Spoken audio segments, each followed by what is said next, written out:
नमस्कार दोस्तों, एक बार फिर से आपका ज्ञान सागर में स्वागत है। इस वीडियो में हम लोग IKS semester 1 Indian knowledge system का हम लोग यहाँ पर क्या करने वाले हैं, पार्ट 2 देखेंगे। देखिए, यह वीडियो नीलांबर पीताम्बर यूनिवर्सिटी, रांची यूनिवर्सिटी या फिर जिस भी यूनिवर्सिटी में IKS पढ़ना है सभी के लिए उपयोगी होगा।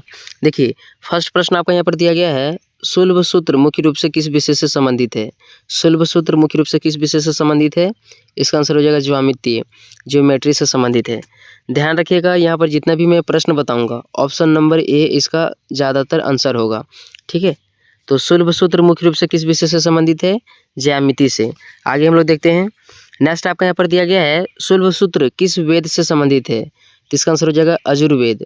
शुल्ब सूत्र किस वेद से संबंधित है? अजुर्वेद। ज़्यादा टाइम नहीं बर्बाद करेंगे, ठीक है, क्योंकि बहुत सारा वीडियो बनाना है, सभी का एक ही साथ एग्जाम हो रहा है। आगे आपका यहाँ पर दिया गया है, आर्यभट्ट का प्रसिद्ध ग्रंथ कौन सा है? तो इसका आंसर हो जाएगा आर्यभट्टीय। आर्यभट्ट का प्रसिद्ध ग्रंथ कौन सा है? आर्यभट्टीय। आगे हम लोग देखते हैं। नेक्स्ट आपका यहाँ पर दिया गया है, शून्य के सिद्धांत को व्यवस्थित रूप से किसने समझाया? शून्य के सिद्धांत को व्यवस्थित रूप से किसने समझाया? ब्रह्मगुप्त ने। आगे हम लोग देखते हैं। नेक्स्ट आपका यहाँ पर आंसर हो जाएगा, आंसर बोलते हैं, नेक्स्ट क्वेश्चन आपका यहाँ पर हो जाएगा, दशमलव संख्या पद्धति का विकास कहाँ हुआ? तो इसका आंसर हो जाएगा भारत। दशमलव संख्या पद्धति का विकास कहाँ हुआ? भारत में। आगे हम लोग यहाँ पर देखते हैं। नेक्स्ट आपका यहाँ पर प्रश्न बनेगा, ब्रह्मगुप्त का प्रसिद्ध गणितीय ग्रंथ कौन सा है? ब्रह्मगुप्त का प्रसिद्ध गणितीय ग्रंथ कौन सा है? तो इसका आंसर हो जाएगा ऑप्शन नंबर ए, ब्रह्म स्फुट सिद्धांत। ब्रह्म स्फुट सिद्धांत। आगे हम लोग देखते हैं।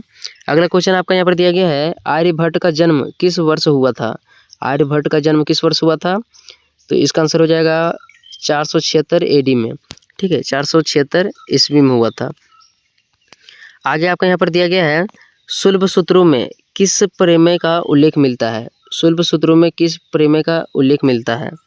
तो इसका आंसर क्या हो जाएगा? पाइथागोरस प्रमेय। शुल्ब सूत्रों में किस प्रमेय का उल्लेख मिलता है? पाइथागोरस प्रमेय। आगे देखते हैं हम लोग। नेक्स्ट आपका यहाँ पर दिया गया है, भारतीय गणित में शून्य का महत्व क्या है? भारतीय गणित में शून्य का क्या महत्व है? तो इसका आंसर हो जाएगा स्थान मान पद्धति का आधार है।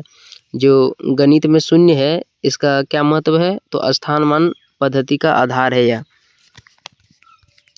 आगे आपका यहाँ पर दिया गया है, भारतीय गणितज्ञों ने किस पद्धति का विकास किया? तो इसका आंसर हो जाएगा दशमलव पद्धति। भारतीय गणितज्ञों ने किस पद्धति का विकास किया? दशमलव पद्धति। अब हम लोग देखते हैं नेक्स्ट क्वेश्चन यहाँ पर। आगे आपका यहाँ पर दिया गया है, वेदांग ज्योतिष किस विषय से संबंधित है? वेदांग ज्योतिष किस विषय से संबंधित है? खगोल विज्ञान से। नेक्स्ट देखते हैं हम लोग। अगला आपका यहाँ पर दिया गया है, वेदांग ज्योतिष का मुख्य उद्देश्य क्या था? वेदांग ज्योतिष का मुख्य उद्देश्य क्या था? तो इसका आंसर हो जाएगा अज्ञों के समय का निर्धारण। अज्ञों के समय का निर्धारण। अगला क्वेश्चन आपका यहाँ पर बनेगा, सूर्य सिद्धांत किस विषय से संबंधित प्राचीन ग्रंथ है? तो करेक्ट आंसर हो जाएगा खगोल विज्ञान। सूर्य सिद्धांत किस विषय से संबंधित प्राचीन ग्रंथ है? खगोल विज्ञान। आगे देखते हैं। नेक्स्ट क्वेश्चन आपका यहाँ पर बनेगा, सूर्य सिद्धांत में मुख्य रूप से किसका वर्णन है? सूर्य सिद्धांत में मुख्य रूप से किसका वर्णन है? तो इसका आंसर हो जाएगा ग्रहों की गति का। ग्रहों की गति का। ठीक है, 15 नंबर का क्वेश्चन आपका यहाँ पर दिया गया है, भारतीय खगोल विज्ञान के प्रमुख विद्वान कौन थे? भारतीय खगोल विज्ञान के प्रमुख विद्वान कौन थे? आर्यभट्ट। आगे आपका यहाँ पर क्वेश्चन दिया गया है, भारतीय खगोल विज्ञान में सूर्य सिद्धांत का महत्व क्या है? भारतीय खगोल विज्ञान में सूर्य सिद्धांत का क्या महत्व है? तो इसका आंसर हो जाएगा ग्रहों की गति की गणना। जो खगोल विज्ञान है यह ग्रहों की गति की गणना करता है। नेक्स्ट क्वेश्चन आपका यहाँ पर दिया गया है, प्राचीन भारत में ग्रहों और नक्षत्रों का अध्ययन किस विज्ञान का भाग था? प्राचीन भारत में ग्रहों और नक्षत्रों का अध्ययन किस विज्ञान का भाग था? तो इसका आंसर हो जाएगा ज्योतिष। आगे हम लोग देख लेते हैं। नेक्स्ट आपका यहाँ पर बनेगा, वेदांग ज्योतिष किस काल का ग्रंथ माना जाता है? वेदांग ज्योतिष किस काल का ग्रंथ माना जाता है? तो इसका आंसर हो जाएगा वैदिक काल। वैदिक काल में वेदांग ज्योतिष प्रचलित था। आगे आपका यहाँ पर दिया गया है, सूर्य सिद्धांत में किसकी गणना की विधियाँ बताई गई है? सूर्य सिद्धांत में किसकी गणना की विधियाँ बताई गई है? तो ग्रहों और ग्रहणों की स्थिति, ग्रहों और जो ग्रहण लगता है, चंद्र ग्रहण लगता है, सूर्य ग्रहण लगता है, इसके बारे में पता चलता है। ठीक है, आगे देखते हैं हम लोग। आगे आपका यहाँ पर दिया गया है, प्राचीन भारतीय खगोल विज्ञान का मुख्य उद्देश्य क्या था? प्राचीन भारतीय खगोल विज्ञान का मुख्य उद्देश्य क्या था? तो करेक्ट आंसर हो जाएगा समय और ग्रहों की गति का अध्ययन। समय और ग्रहों की गति का अध्ययन कौन करता है? प्राचीन भारतीय खगोल विज्ञान करता है। आगे आपका यहाँ पर दिया गया है आयुर्वेद शब्द का क्या अर्थ है। What is the meaning of the word Ayurveda. तो इसका आंसर हो जाएगा जीवन का विज्ञान। जो आयुर्वेद है इसका मतलब होता है जीवन का विज्ञान। नेक्स्ट आपका यहाँ पर दिया गया है आयुर्वेद का प्रमुख ग्रंथ कौन सा है। तो इसका आंसर हो जाएगा चरक संहिता। आयुर्वेद का प्रमुख ग्रंथ कौन सा है, चरक संहिता है। ठीक है, और चरक संहिता की रचना किसने की थी, महर्षि चरक ने। आगे हम लोग देखते हैं। नेक्स्ट आपका यहाँ पर दिया गया है शल्य चिकित्सा के जनक किसे कहा जाता है। शल्य चिकित्सा का जनक किसे माना जाता है, तो इसका आंसर हो जाएगा सुश्रुत। सुश्रुत को शल्य चिकित्सा का जनक माना जाता है। आगे देखते हैं। नेक्स्ट आपका यहाँ पर दिया गया है सुश्रुत संहिता किस विषय से संबंधित है। करेक्ट आंसर हो जाएगा शल्य चिकित्सा से। सुश्रुत संहिता किस विषय से संबंधित है, शल्य चिकित्सा से। आगे देखते हैं हम लोग। नेक्स्ट आपका यहाँ पर क्वेश्चन दिया गया है आयुर्वेद के अनुसार स्वास्थ्य किसके संतुलन से बना रहता है।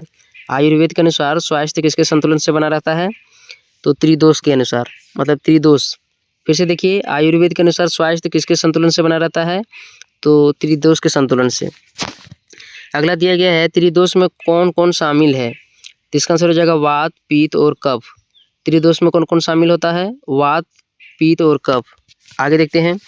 नेक्स्ट क्वेश्चन आपको यहाँ पर दिया गया है चरक संहिता मुख्य रूप से किससे संबंधित है। चरक संहिता मुख्य रूप से किससे संबंधित है, औषधि और चिकित्सा से। नेक्स्ट देखिए, अगला आपका यहाँ पर दिया गया है सुश्रुत ने किस प्रकार की चिकित्सा का विकास किया। करेक्ट आंसर हो जाएगा शल्य चिकित्सा। सुश्रुत ने किस प्रकार की चिकित्सा का विकास किया, शल्य चिकित्सा। आगे देखते हैं। नेक्स्ट आपका यहाँ पर दिया गया है आयुर्वेद के अनुसार रोग का कारण बताइए। आयुर्वेद के अनुसार रोग का क्या कारण है, तो त्रिदोष का असंतुलन, त्रिदोष का असंतुलन। आगे देखिए। नेक्स्ट आपका यहाँ पर दिया गया है आयुर्वेद में स्वास्थ्य की परिभाषा क्या है। करेक्ट आंसर हो जाएगा शरीर, मन और आत्मा का संतुलन आयुर्वेद में स्वास्थ्य की परिभाषा कहलाता है। जिसका शरीर, मन और आत्मा संतुलन रहता है वह व्यक्ति स्वस्थ रहता है। आगे आपका यहाँ पर दिया गया है। नेक्स्ट आपका यहाँ पर दिया गया है दिल्ली का लौह स्तंभ किसका उदाहरण है। करेक्ट आंसर हो जाएगा प्राचीन धातु कर्म का, एंशिएंट मेटलर्जी का उदाहरण है। दिल्ली का लौह स्तंभ किसका उदाहरण है, प्राचीन धातु कर्म का। नेक्स्ट देखते हैं हम लोग। आगे आपका यहाँ पर प्रश्न बनेगा दिल्ली का लौह स्तंभ किस स्थान पर स्थित है। करेक्ट आंसर हो जाएगा कुतुब मीनार परिसर दिल्ली में। कुतुब मीनार परिसर दिल्ली में स्थित है। अगला क्वेश्चन आपका यहाँ पर बनेगा दिल्ली का लौह स्तंभ किस धातु से बना है। करेक्ट आंसर हो जाएगा लोहा। दिल्ली का लौह स्तंभ किस धातु से बना है, लोहा से। अगला क्वेश्चन आपका यहाँ पर दिया गया है लौह स्तंभ की विशेषता क्या है। लौह स्तंभ की विशेषता क्या है, तो इसका आंसर हो जाएगा यह जंग नहीं लगने के लिए प्रसिद्ध है।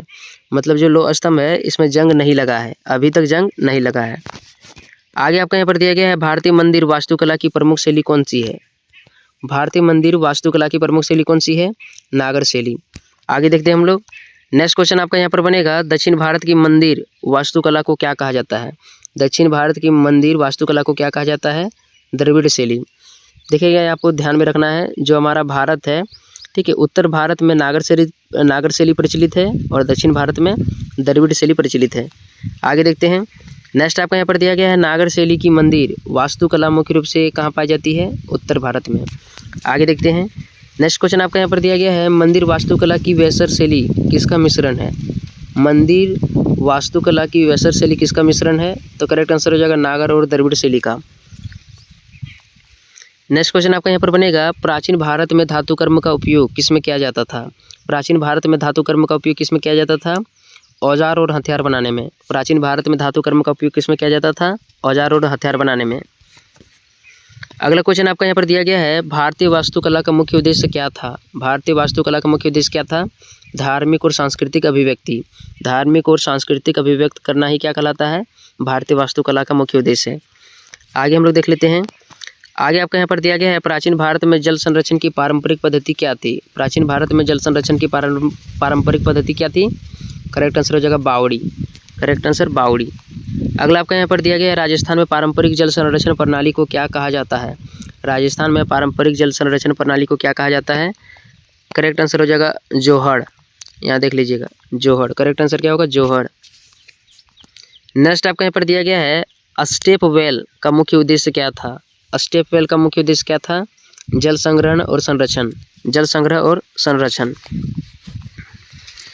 नेक्स्ट क्वेश्चन आपका यहाँ पर बनेगा प्राचीन भारत में तालाब और कुंड का उपयोग किसके लिए किया जाता था, तो जल संरक्षण के लिए। प्राचीन भारत में तालाब और कुंड का उपयोग किसके लिए किया जाता था, जल संरक्षण के लिए। अगला आपका यहाँ पर दिया गया है सस्टेनेबल टेक्नोलॉजी का अर्थ क्या है? सस्टेनेबल टेक्नोलॉजी का क्या अर्थ है? What is meant by sustainable technology? Correct answer हो जाएगा पर्यावरण के अनुकूल तकनीक।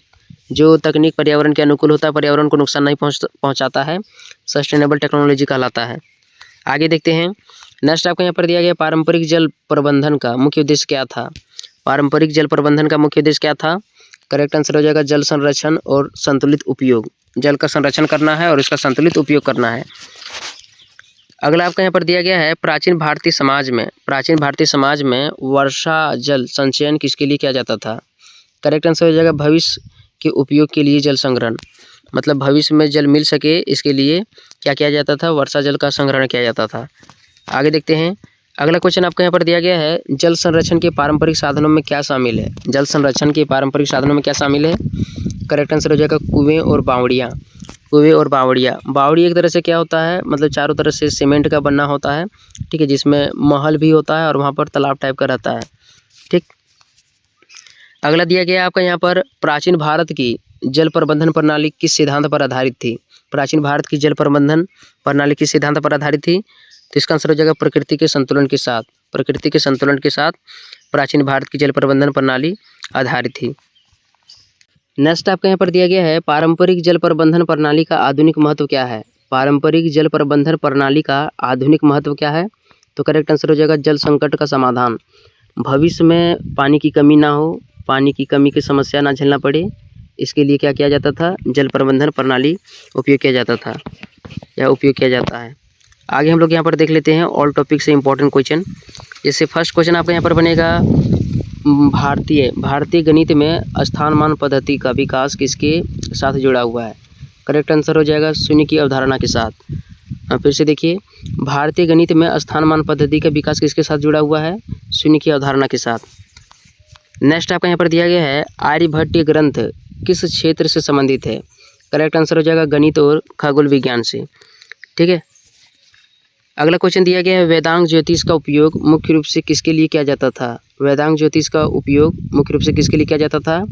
तो आंसर हो जाएगा अज्ञ और अनुष्ठानों का समय निर्धारित करने के लिए। अज्ञ और अनुष्ठानों का समय निर्धारित करने के लिए वेदांग ज्योतिष का उपयोग किया जाता था। अगला क्वेश्चन आपका यहाँ पर बनेगा आयुर्वेद में त्रिदोष सिद्धांत किससे संबंधित है? आयुर्वेद में त्रिदोष सिद्धांत किससे संबंधित है?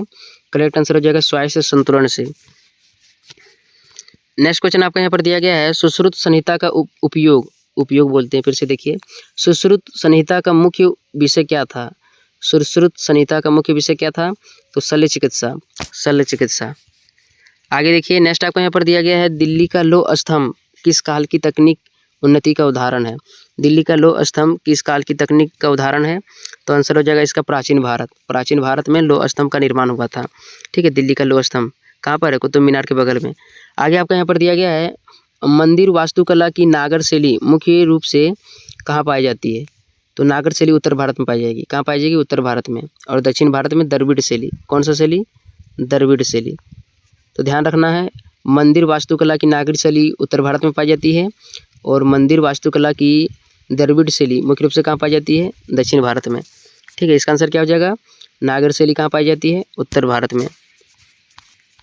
आगे देखिए, नेक्स्ट आपका यहाँ पर दिया गया पारंपरिक जल प्रबंधन प्रणाली का सबसे बड़ा लाभ क्या है? करेक्ट आंसर हो जाएगा जल संरक्षण। क्या हो जाएगा? जल संरक्षण, ठीक है। आगे देखिए, नेक्स्ट आपका यहाँ पर दिया गया प्राचीन भारतीय तकनीक का मुख्य उद्देश्य क्या था? प्राचीन भारतीय तकनीक का मुख्य उद्देश्य क्या था? तो आंसर हो जाएगा प्रकृति के साथ संतुलन बनाए रखना। प्रकृति के साथ संतुलन बनाए रखना कौन काम करता है? तो प्राचीन भारतीय तकनीकी का यह मुख्य उद्देश्य था। नेक्स्ट क्वेश्चन आपका यहाँ पर दिया गया है भारतीय ज्ञान प्रणाली में विज्ञान और प्रकृति का संबंध किस रूप से देखा जाता है?